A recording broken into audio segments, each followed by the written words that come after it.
Bismillahirrahmanirrahim. Assalamualaikum warahmatullahi wabarakatuh.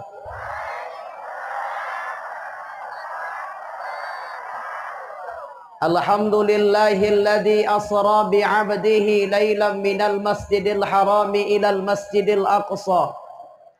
Ashhadu an la ilaha illallah wahdahu la syarikalah. Wa ashhadu anna sayyidana Muhammadan abduhu wa rasuluhu alladzi la nabiyya ba'da. Hujan gerimis mulai jatuh. Satu persatu mulai mencari posisi aman. Bukanlah takut baju yang basah, tapi takut angin yang mengganggu kesehatan.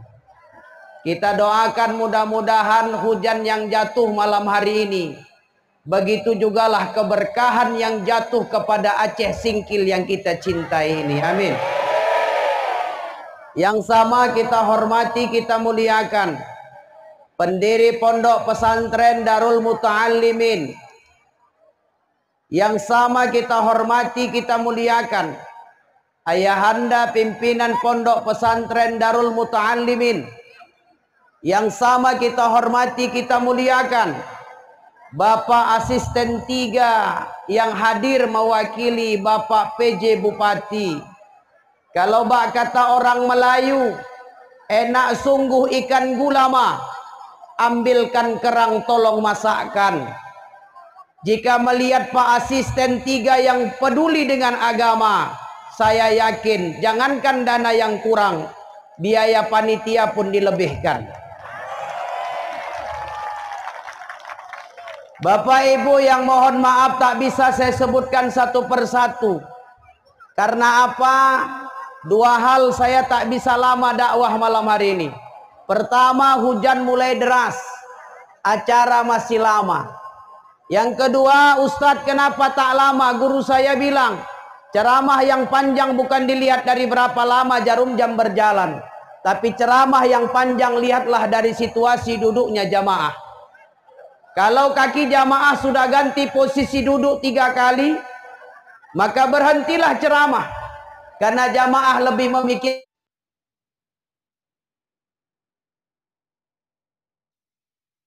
yang di depan. Kalau sudah ada yang mulai selonjor, ngusuk-ngusuk kaki, kita langsung tutup dengan doa. Bapak Ibu yang dimuliakan Allah, wabil khusus para kafilah 64 kafilah yang hadir, adik-adikku pejuang-pejuang Quran, pejuang-pejuang Islam. Orang Arab pernah berkata, as-sababu imadul bilad, idza salahu salahal bilad, wa idza fasadu fasadal bilad. Pemuda adalah tulang punggung suatu negara. Bila baik pemudanya maka baik negaranya, bila buruk pemudanya maka hancur negaranya. Kenapa? Subhanul yaum rijalul ghad. Karena pemuda hari ini akan menjadi pemimpin di masa yang akan datang. Tapi sayangnya, guru saya pernah berpesan, belajarlah dari pohon pepaya, belajarlah dari daun pepaya, jangan belajar dari daun pisang. Saya bertanya, ma makna Ustaz? Apa artinya Ustaz? Lihatlah daun pepaya, jangankan kering, layu saja, dia sadar diri, dia akan rontok dari batangnya. Tapi lihatlah daun pisang, jangankan layu, kering pun masih lengket di batangnya. Bahkan ketika ditarik pun tak lepas. Apa maksudnya Ustaz? Fenomena hari ini bukan anak-anak muda yang tak bisa maju, bukan anak-anak muda yang tak bisa berkarya, tapi yang tuanya tak mau gantian.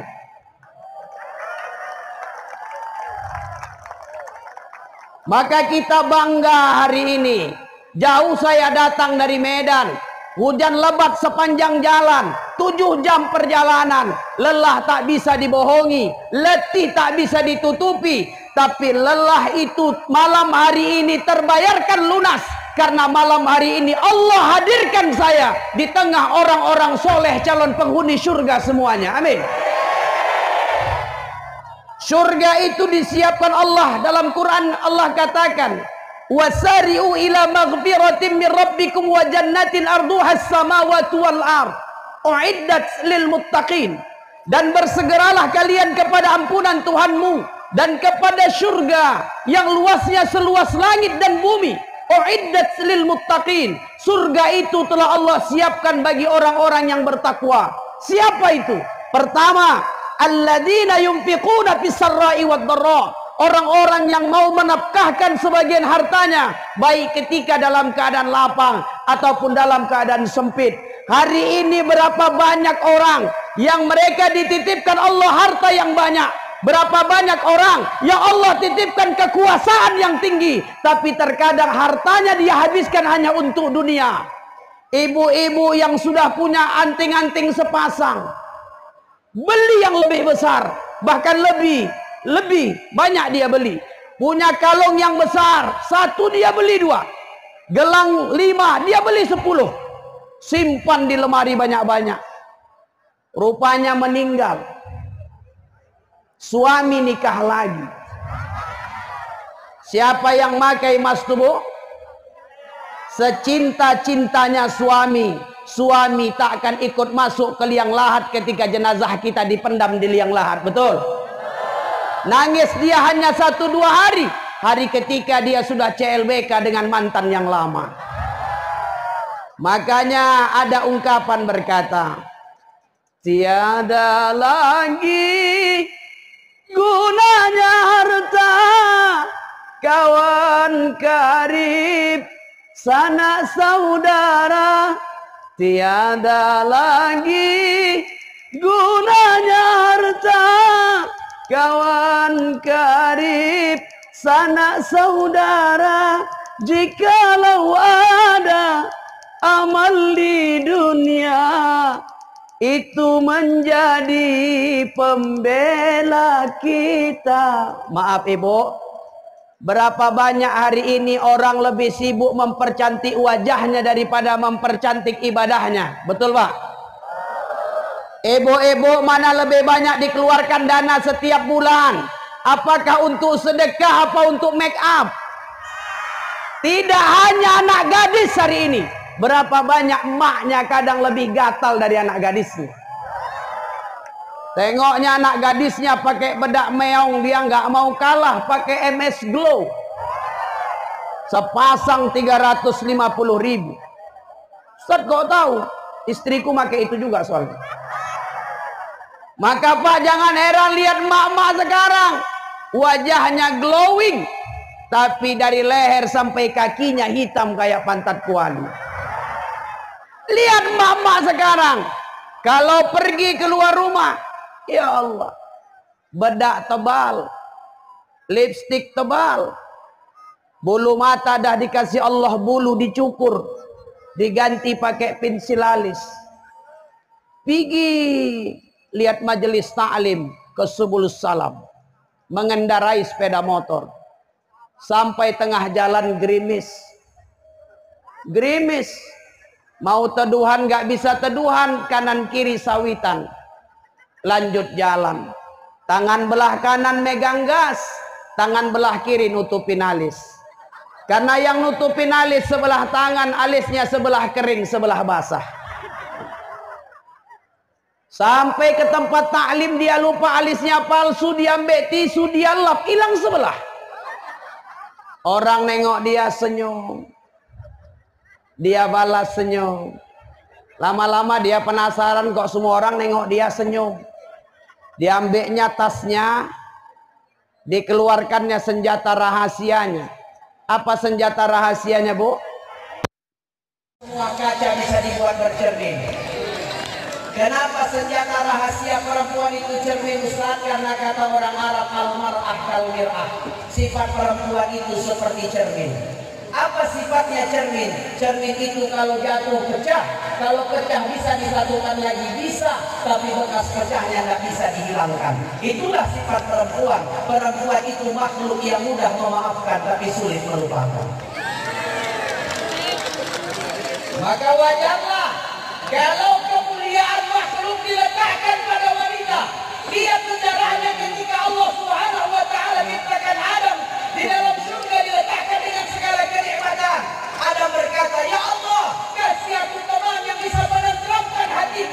Allah ambil tulang rusuk Adam, Allah ciptakan seorang wanita nama Hawa. Artinya apa?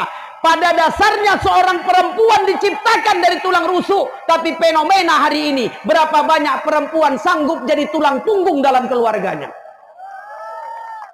Dia berjuang setengah mati. Dia jadi ayah, dia jadi ibu. Mana suaminya? Suaminya melepaskan tanggung jawabnya dan banyak suami hanya meminta haknya. Suami kerja, tapi uangnya hanya sibuk untuk beli rokok. Itu yang merokok. Belum yang main skater lagi. Beli chip. Astagfirullah. Makanya kalau ada anak-anak yang hebat, yang menerima prestasi, saya sering bilang, jangan tanya siapa ayahnya, tapi tanya siapa emaknya. Karena pengorbanan emak itu luar biasa. Tak percaya, lihat perempuan. Lihat perempuan. Ketika berkumpul di majelis taklim sekalipun, ketika dia diberikan makanan sepiring, makanan itu tak akan dia makan sebelum dia pastikan ada bungkusan bawa pulang apa tidak. Ditengoknya ke dapur, tak ada bungkusan, dipanggilnya yang punya rumah. Oh bu, ada plastik. Kok nggak dimakan? Kenyang. Padahal bukan kenyang, tapi dia mikir, aku di sini enak-enakan makan enak, anakku di rumah makan apa? Itu hebatnya perempuan. Makanya mulai malam hari ini bapak jangan pernah tanya, kenapa ibu-ibu itu kalau pergi undangan, pergi arisan sering bawa tas besar. Untuk apa tas besarnya Ustaz? Supaya bisa ngerondoin makanan. Perempuan tuh hebat.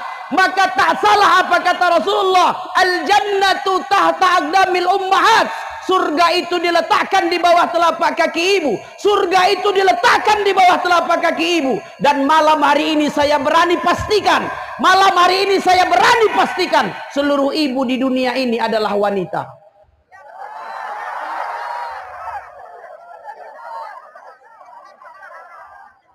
Tapi kalaupun engkau wanita yang hebat, jangan kau sombong. Kenapa Ustadz? Karena walaupun surga di bawah telapak kaki para wanita, tapi surga istri itu ada pada ridho suaminya. Surga istri itu ada pada ridho suaminya. Ada 3 tanda perempuan yang baik. Salah satunya ketika dia taat kepada suaminya, selama suami tak menyuruh kepada kemaksiatan. Jamaah saya pernah nanya sama saya, Ustadz, boleh kami perempuan kerja Ustadz mencari nafkah? Saya bilang silahkan. Tapi ada 2 syaratnya. Yang pertama, kau kerjakan pekerjaan yang halal. Yang kedua, kalau kau sudah menikah, minta izin dengan suamimu. Suamiku, bolehkah adik kerja bang? Anak-anak mulai besar, banyak kebutuhan di rumah. Boleh adik kerja bang? Supaya ada tabungan kita. Kalau ada suami bilang silahkan dek, nggak apa-apa, silahkan ibu kerja, halal hasilnya. Halal. Ada mak-mak semalam aku ceramah gitu juga, mak-mak bilang, halo Ustaz, jangankan minta izin, nggak minta izin disuruh kerja kok. Kok kerjaan apalah di rumah aja. Makanya saya doain yang sudah berumah tangga, Allah jadikan rumah tangganya sakinah mawaddah warahmah. Amin. Maaf ibu, saya 15 tahun sudah menikah. Saya menikah sudah 15 tahun. 2 minggu yang lalu istri saya melahirkan anak kelima. Kok heran ibu? 2 tahun lalu, 2 minggu yang lalu istri saya melahirkan anak yang kelima. Ustadz, 15 tahun menikah ada masalah dalam rumah tangga. Sorry. Saya menghormati istri, tanpa istri saya bukan siapa-siapa. Istri menghormati saya karena saya pemimpin dalam rumah tangga. Tadi saja pas jalan kemari handphone saya bunyi bu. Saya tengok yang nelpon istri. Istri. Saya angkat. Assalamualaikum papa. Ada masalah? Ini biniku nih. Assalamualaikum papa. Waalaikumsalam mama. Papa udah sampai ke pondok pesantren Darul Muta'allimin Aceh Singkil tempat ceramah malam nih? Belum mah. Masih di jalan. Kok payah ditelepon pak? Sinyal payah. Kenapa ma? Enggak, jangan lupa nanti sampai ke tempat ceramah sampaikan titip salam mama sama seluruh jamaah yang hadir. Jangan lupa nanti kalau pulang bontotin oleh-oleh. Istri Bu, istri bukan aku. Istri.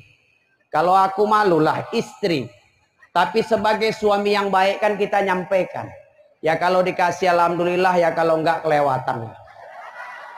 Makanya yang pertama, orang menafkahkan hartanya di jalan Allah. Dikasih kaya tuh bersyukur. Jangan dikasih kaya tuh sombong, Pak. Zaman sekarang orang dikasih Allah lebih sedikit sombong. Betul, Bu? Apa kata Allah dalam Quran? Kalla innal insana layadgha. Ketahuilah apa yang membuat manusia itu melampaui batas. Ar-ra'ahu istaghna. Karena dia telah merasa cukup. Dia merasa cukup kaya. Dia merasa cukup tampan. Dia merasa cukup cantik. Dia merasa cukup jabatannya. Mana pada akhirnya dia sombong. Jangan pernah kau sombong. Kenapa? Setiap orang ada masanya dan setiap masa ada orangnya. Orang yang sukses hari ini belum tentu sukses 10 tahun yang akan datang. Orang yang miskin hari ini belum tentu miskin 10 tahun yang akan datang. Makanya saya sering cerita, pernah nggak sengaja Bu, pohon terong tumbuh di sebelah pohon kelapa. Orang Aceh Singkil ini tahu pohon terong, Bu? Terong yang warna ungu tahu? Buahnya besar apa kecil? Pohonnya tinggi apa rendah? Buahnya besar, pohonnya kecil. Tak sengaja suatu hari terong tumbuh di sebelah pohon kelapa. Saking sombongnya kelapa, diejeknya terong. Apa kata kelapa? Rong. Ya rong lah, kan namanya terong. Rong, saya kelapa. Aku kasihan melihat nasibmu, Rong. Kenapa? Kata terong. Udahlah, pohonmu pendek, batangmu kecil, tapi buahmu tak tanggung besarnya. Gak adil Allah menciptakanmu, Rong. Tengok aku, Rong, kata kelapa. Tengok aku. Begitu sempurnanya Allah menciptakanku. Akarku tertanam kokoh di bawah, batangku berdiri tegak, buahku indah tersusun rapi di atasnya. Jangankan batangku jatuh menimpamu, andaikan saja buahku yang jatuh menimpamu, mati kau, Rong. Jangan batangku, buahku saja yang jatuh menimpamu, mati kau, Rong. Terongnya marah. Tidak. Apa kata terong? Jangan sombong kelapa, jangan sombong. Memang kau hebat kelapa. Akarmu tertanam kokoh di bawah, batangmu berdiri tegak, buahmu indah tersusun rapi di atasnya. Bahkan saking hebatnya engkau kelapa, seluruh anggota tubuhmu bisa dipakai untuk kebaikan umat. Akarmu dibuat karya seni, batangmu dibuat kayu roti, daunmu dibuat sapu lidi, buahmu dibuat inti, bahkan batoknya bisa kawan begadang malam hari. Tapi kau jangan sombong kelapa, kau jangan sombong. Tunggu kelapa, tunggu kalau kita jumpa di Kuali. Tunggu kelapa kalau kita jumpa di Kuali. Namaku yang luan disebut, bukan namamu kelapa. Nggak percaya ibu, bapak tanya sama ibu, kau nyayur apa dek? Terong. Diapain? Digulai. Nggak pernah orang ditanya, ibu nyayur apa? Kelapa. Diapain? Diterongin. Nggak ada. Cukuplah terong dicabein, jangan kelapa diterongin. Apa maksudnya Ustaz? Jangan pernah merasa hebat kalaupun engkau hari ini sebatang pohon kelapa. Jangan hina orang-orang kecil seperti terong. Nanti ketika dekat-dekat pilkada, kalian merapat sendiri dengan orang-orang kecil seperti terong. Jangan hina orang karena miskinnya. Ketika ada orang meninggal dunia, si miskin yang lebih tega dia korek itu lubang jenazahnya. Orang miskin yang rela menumpangkan bahunya untuk mengangkat jenazah. Orang miskin yang sibuk masang terata, masang bendera. Yang kaya di mana Ustaz? Yang kaya hanya merokok sambil nyuruh-nyuruh saja. Cocoknya dia yang dimasukkan keranda itu. Jangan bangga mesti kaya. Walaupun kaya, apa kata Rasulullah? Innallaha la yanzuru ila suwarikum wa amwalikum walakin yanzuru ila qulubikum wa amalikum. Allah tuh tak lihat manusia dari wajahnya dan dari hartanya, walakin yanzuru ila qulubikum wa amalikum. Tapi Allah melihat manusia dari hati dan perbuatannya. Kaya cuman bonus, jabatan cuman titipan, tapi jadi orang yang terbaik kata Nabi, khairun nas anfa'uhum linnas. Orang yang terbaik adalah orang yang paling bermanfaat buat orang lain. Yang kedua, siapa orang yang takwa itu kata Allah, wal kaziminal ghaidha wal afina 'anil nas. Orang yang mampu menahan amarahnya ketika dia hendak marah, dan orang yang mampu memaafkan kesalahan orang lain. Bapak Ibu, hari ini kita diajarkan, bagaimana seorang ayah, seorang ibu yang mengajarkan dan menitipkan anaknya di pondok pesantren. Mereka bukan tak cinta, mereka bukan tak sayang, tapi mereka menitipkan karena cinta dan sayang. Terpisah sementara, berpisah karena waktu, tapi esok lusa bertemu. Kalau tak lama di dunia, maka bertemu di akhirat nantinya di dalam surganya Allah Subhanahu wa ta'ala. Izin Bang, saya pakai musik sebentar. Bapak Ibu yang dimuliakan Allah, di akhir dakwah ini saya ingin antarkan kita semua dengan kisah yang luar biasa, kisah nyata yang terjadi tahun 2014 yang lalu. Ketika ada dua orang adik berabang berkelahi di pengadilan tinggi Saudi Arabia. Mereka berkelahi bukan karena memperebutkan harta warisan, tapi mereka berkelahi karena mereka berebut untuk merawat ibunya yang sudah tua renta. Selama ini sang ibu dirawat oleh sang abang, laki-laki sederhana yang tinggal di pelosok desa, namanya Hizan Al-Puhaidi. Hizan Al-Puhaidi adalah laki-laki yang sederhana tapi merasa orang paling bahagia di dunia ini. Kenapa? Karena dia memiliki seorang ibu yang dia jaga dan dia rawat dengan cinta, seperti ibunya merawat dia dulu dengan cinta dan sayang. Suatu hari pulanglah sang adik, laki-laki yang udah kaya, tinggal di kota, punya mobil mewah, punya rumah besar. Adiknya pulang. Apa kata adiknya? Abangku, biar aku yang merawat ibu. Abangku, biar aku yang jaga ibu. Ibu sudah tua, rumahku di kota, dekat dengan rumah sakit. Aku punya mobil. Kalau ibu sakit, aku mudah membawanya ke rumah sakit. Apa kata sang abang? Jangan adikku, kau punya segalanya, aku tak punya segalanya. Tapi satu yang membuatku menjadi manusia paling beruntung di dunia, karena Allah menitipkanku seorang ibu yang bisa kujaga dengan cinta dan sayang. Adiknya tak terima. Adiknya mengadukan gugatan ke pengadilan tinggi Saudi Arabia, dan pengadilan tinggi Saudi Arabia memutuskan bahwa adiknya yang lebih berhak menjaga ibunya dengan alasan adiknya tinggal di kota dan dekat dengan rumah sakit. Bapak Ibu yang dimuliakan Allah, kisah Hizan Al-Puhaidi menjadi pelajaran buat kita. Hari ini ketika orang tua kaya, anak jadi raja. Tapi ketika anak yang kaya, orang tua jadi pembantu di rumah anaknya sendiri.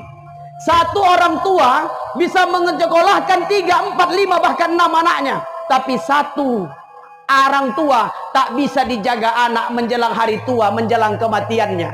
Coba lihat ketika anak yang sakit, ayah, emak sibuk membawanya ke rumah sakit. Di hadapan dokter, dokter berkata, anak bapak sakit parah pak, biayanya besar. Dengan lantang ayah berkata, dokter, obati anak saya berapapun biayanya. Kami punya tabungan, kami punya emas yang bisa dijual, kami punya motor yang bisa dijual, kami punya rumah yang bisa digadaikan. Obati anakku, yang penting dia bisa tersenyum di esok hari. Itu kalau anak yang sakit. Tapi kalau orang tua yang sakit, kepada siapa dia datang? Dia datang sama anak laki-lakinya, anak laki-lakinya tak peduli dengannya. Dia datang kepada anak perempuannya, anak perempuannya tak punya kuasa untuk membantunya untuk berobat. Bapak Ibu yang dimuliakan Allah Subhanahu wa ta'ala, kalau hari ini Allah masih izinkan engkau bertemu dengan kedua orang tuamu, bahagiakan mereka. Nanti kalau mereka sudah tak ada, kau bangunkan rumah yang mewah, tak ada artinya mereka tak bisa berteduh di rumah itu. Kau beli mobil yang megah, percuma mereka tak bisa menumpang berjalan dengan kendaraan itu. Kau berikan uang yang banyak, percuma dia tak bisa belanja dengan uang itu. Tapi hari ini, kalau orang tua itu masih ada, banggalah kepadanya.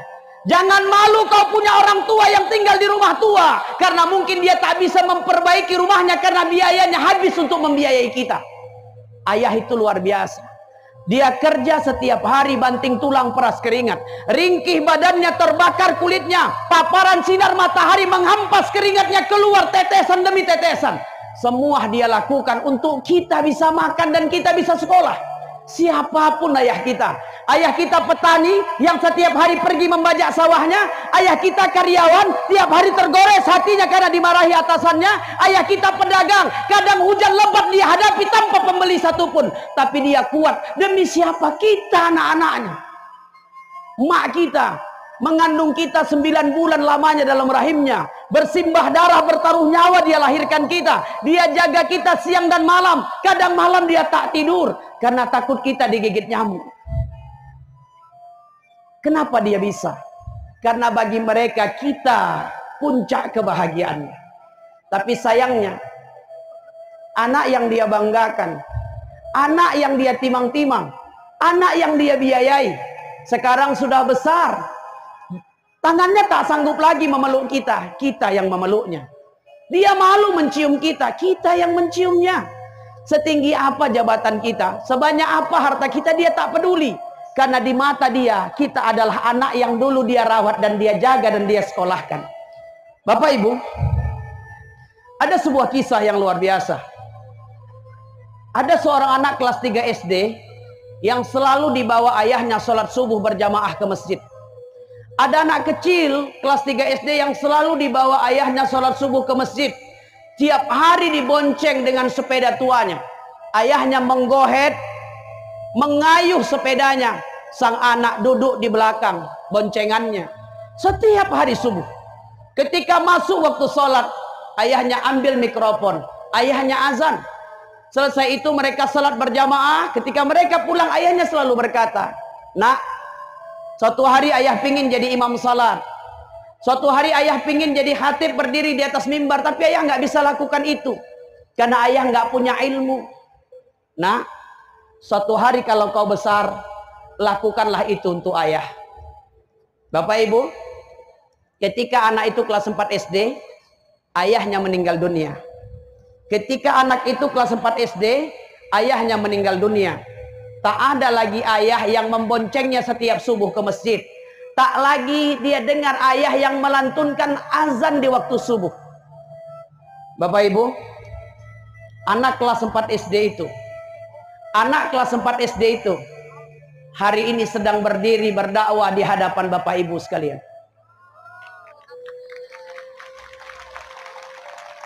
Saya anak yang dari kecil ditinggal sama ayah saya. Dia meninggal dunia ketika saya kelas 4 SD. Pada saat itu saya menangis. Saya bilang, "Ya Allah, di mana letak adilmu?" Kawan saya mau sekolah, dia minta jajan ada ayahnya, minta baju baru ada ayahnya, minta sepatu baru ada ayahnya, minta buku ada ayahnya. Aku nggak ada. Hatiku sedih. Tapi jujur, saya lebih sedih melihat hari ini. Berapa banyak orang yang diberikan Allah kesempatan ketemu dengan orang tuanya sampai hari tuanya, tapi mereka tak peduli dengan kehidupan ayah maknya. Berapa banyak hari ini anak tinggal di rumah mewah, tapi orang tuanya rumahnya bocor, dia nggak peduli. Berapa banyak hari ini orang hidup dengan kemewahan, tapi orang tuanya makan tak makan, dia tak peduli. Tak peduli seberapa jauh ayah makmu tinggal hari ini. Kalau dia ada di hadapanmu, jaga dia, dia pintu, dia kunci surgamu. Kalau andai dia jauh, telepon, tanya kabarnya. Ini mau Ramadan, telepon dia. "Ayah, apa kabar? Ada beras ya untuk dimasak untuk sahur nanti? Ada makanan ya untuk dimakan ketika berbuka? Tidakkah ingat dulu kita ketika bulan puasa, ibu yang selalu bangunkan kita sahur? Sahur nak, sahur. Ibu bangun jam 2 malam untuk memasakkan kita sahur. Ayah pulang bawa makanan, kumpul duduk dengan kita. Lalu dia makan buka puasa dengan kita. Bahkan terkadang dia hanya makan sedikit biar kita dapatnya banyak. Tidakkah pengorbanan itu harusnya cukup untuk membuat kita berbakti dengan ayah mak kita? Bapak Ibu yang dimuliakan Allah, muliakan orang tuamu. Kalau engkau ingin dimuliakan Allah Subhanahu wa taala. Dulu di zaman Nabi, ada seorang laki-laki bernama Uwais Al-Qurni. Rasulullah tak pernah bertemu dengan Uwais, tapi Rasulullah sangat mencintai dan menyayangi Uwais. Bukan karena Uwais itu kaya, bukan karena dia berpangkat. Uwais laki-laki miskin, bahkan dia punya penyakit sopak di kulitnya. Kenapa Rasulullah mencintainya padahal Rasulullah tak pernah bertemu dengannya? Karena apa? Karena Uwais memiliki seorang ibu dan dia sangat mencintai ibunya.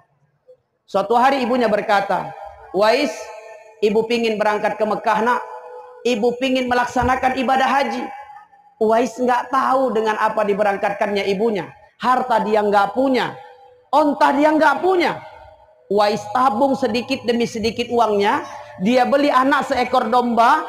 Dia gendong anak domba itu tiap hari naik bukit turun bukit, naik bukit turun bukit. Orang menyangka Uwais sudah gila. Tapi ternyata Uwais ingin melatih kekuatan tangan dan bahunya agar sanggup menggendong ibunya untuk melaksanakan ibadah haji. Sampai di musim haji, Uwais gendong mamanya ke Mekah. 3 bulan lamanya, bahkan bahunya sampai lecet dan berdarah karena lamanya menggendong ibunya ke Mekah. Setelah itu kabar itu disampaikan kepada Rasulullah. Ya Rasulullah, sungguh Uwais Al-Qurni telah menggendong ibunya ke Mekah ya Rasul. 3 bulan lamanya. Bahkan bahunya sampai lecet dan berdarah karena lamanya menggendong ibunya ke Mekah. Sudahkah semua itu impas? Sudahkah semua itu impas kalau dia mau membayar kasih sayang yang diberikan orang tuanya kepadanya? Apa kata Rasulullah? Jangankan seorang anak menggendong orang tuanya ke Mekah, andai ada anak yang menggendong orang tuanya mengelilingi besarnya dunia ini, semua itu tak cukup kalau mereka mau membayar kasih sayang dan cinta yang diberikan orang tua kepada anak-anaknya. Bapak Ibu, di akhir dakwah ini, mari kita tadahkan tangan kita, berdoa buat ayah mak kita yang sudah berkorban segalanya buat kita. Semoga Allah menjadikan mereka orang-orang yang bahagia punya anak seperti kita. A'udzu billahi minasyaitonir rajim. Bismillahirrahmanirrahim. Alhamdulillahi rabbil alamin. Wassalatu wassalamu ala asrafil anbiya'i wal mursalin wa ala alihi wa ashabihi rasulillahi ajma'in. Ya Allah ya Rabb, kami lahir dari rahim siapa itu takdirmu. Ayah kami siapa itu takdirmu ya Allah. Ya Allah, jadikan kami orang-orang yang bangga dengan kedua orang tua kami, seperti orang tua kami yang bangga punya anak seperti kami. Ya Allah, kalau hari ini orang tua kami masih ada, sehatkan dia, panjangkan umurnya. Kalau hari ini lagi sulit ekonominya, bukakan pintu rezeki dari jalan yang tak mereka sangka-sangka. Ya Allah, kalau hari ini orang tua kami sudah tiada, ya Allah, ampunkan segala dosa-dosanya, lepaskan siksa kuburnya, dan letakkan mereka di tempat-Mu yang paling indah.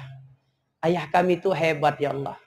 Dia bekerja setiap hari banting tulang, peras keringat, ringkih badannya terbakar kulitnya hanya untuk menyekolahkan dan mendidik kami.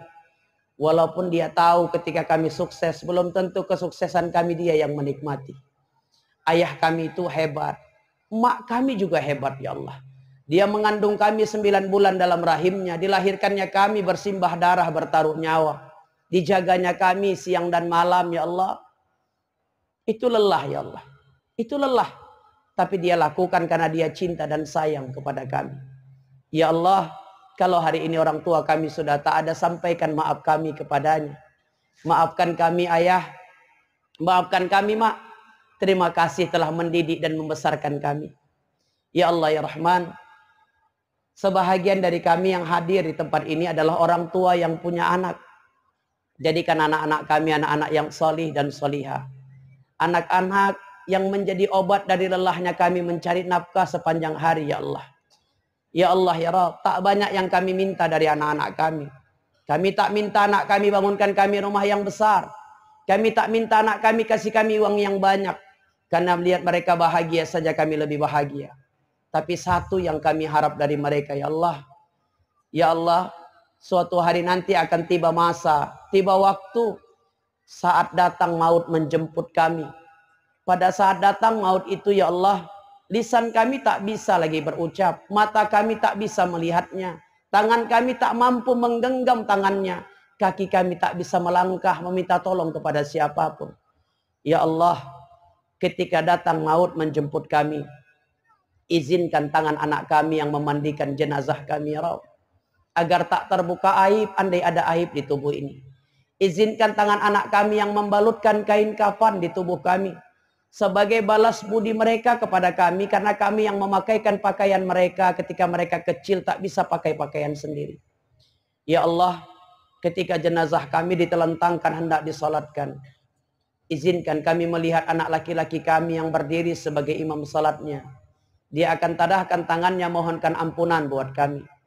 Ya Allah, ketika jenazah kami hendak dimasukkan ke liang lahat, izinkan tangan anak laki-laki kami menjadi tangan terakhir yang meletakkan jenazah kami.